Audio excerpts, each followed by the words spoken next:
ഇപ്പോൾ MG Suresh Kumar KCB officers association president ഡൽഹൊളയിലുണ്ട്.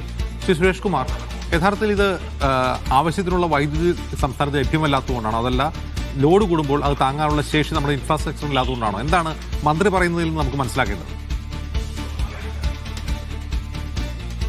യഥാർത്ഥത്തിലുള്ള പ്രശ്നം ചില പ്രദേശങ്ങളിൽ ലൈൻ പ്രശ്നങ്ങളുണ്ട്. പക്ഷെ അത് അല്ല, ബേസിക്കലി ഇപ്പൊ നിലനിൽക്കുന്ന ഈ പരിമിതി വൈദ്യുതി ലഭ്യമല്ല എന്നുള്ളതാണ്. സുരേഷ് കുമാർ, മന്ത്രി അങ്ങനെയല്ല പറയുന്നത്. മന്ത്രി പറയുന്നത് അങ്ങനെയാണ്.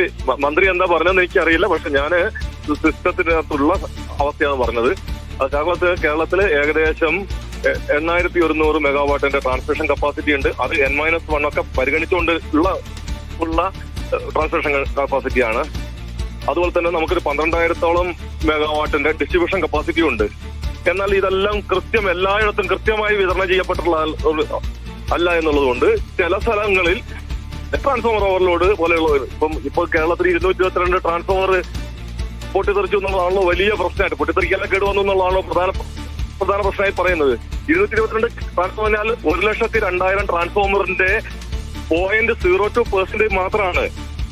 അപ്പം 50 വർഷമാണ് സാധാരണഗതിയിൽ ഒരു ട്രാൻസ്ഫോമറിന്റെ കാലാവധി.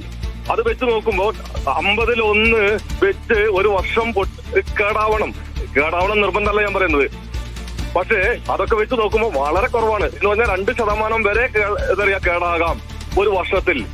പക്ഷേ കേരളത്തിലെ ഒരു പൊതുസ്ഥിതി വെച്ചാൽ 0.02% ആണ് കേടുവരുന്നത്. അപ്പം അത് ഈ പറയുന്ന സ്റ്റാറ്റിസ്റ്റിക്കലി നമുക്ക് ചില ട്രാൻസ്ഫോമർ ചില പ്രദേശത്ത് ഓവർലോഡ് ഉണ്ട്. അതുപോലെ തന്നെ നമ്മുടെ ട്രാൻസ്മിഷൻ ലൈനിൽ ചില സ്ഥലത്ത് പ്രശ്നങ്ങളുണ്ട്. ഇപ്പൊ കണ്ണൂർ ജില്ലയിലെ ചില പ്രദേശങ്ങളിൽ പ്രശ്നങ്ങളുണ്ട്, ഇടുക്കിയുടെ ചില പ്രദേശങ്ങളിൽ പ്രശ്നങ്ങളുണ്ട്.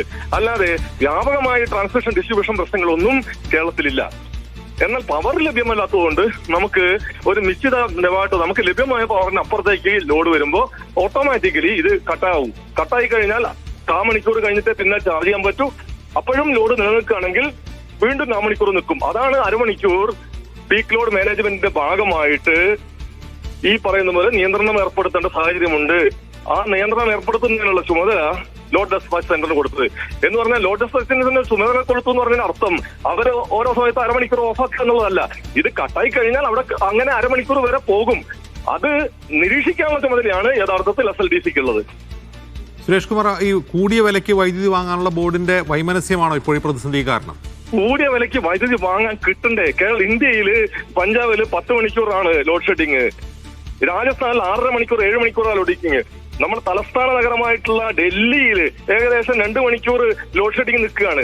രാജ്യത്ത് എല്ലായിടത്തും ഈ പ്രതിസന്ധി നിൽക്കുകയാണ്. സ്വാഭാവികമായിട്ട് നമ്മൾ വാങ്ങാൻ ചെല്ലുമ്പോൾ ഇങ്ങനൊരു പ്രതിസന്ധി ഇന്ത്യ മുൻകൂട്ടി കണ്ടിട്ടില്ലെന്ന്. ഇതിപ്പം കേരളമല്ലല്ലോ.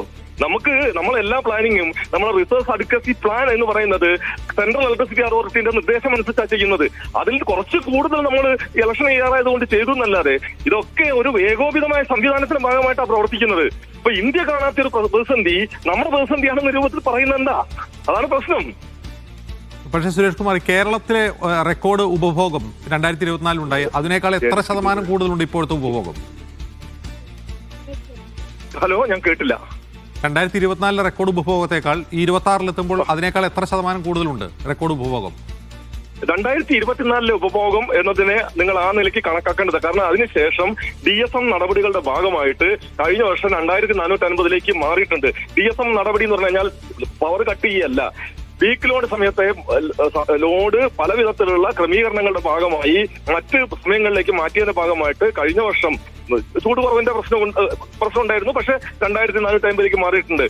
മാത്രമല്ല 2600 ചില്ലാനം മെഗാവാട്ട് മാത്രമാണ് 2024 ആക്ച്വലി മെഷേർഡ്. ഇത് CA അതിന് എക്സ്ട്രാപൊളേറ്റ് ചെയ്തിട്ട് കണക്കാക്കിയിട്ടുള്ള കണക്കാണ് 2700 ചില്ലാൻ എന്നുള്ളത്. നമ്മൾ ആക്ച്വലി 6033 ഒരു ദിവസവും അതുപോലെ തന്നെ 6157 മറ്റൊരു ദിവസവും മീറ്റ് ചെയ്ത് കഴിഞ്ഞിട്ടുണ്ട്. എന്ന് പറഞ്ഞാൽ നമുക്ക് അത്രയും കപ്പാസിറ്റി മീറ്റ് ചെയ്യാൻ കഴിയുന്നുണ്ടെന്നാണ് അർത്ഥം.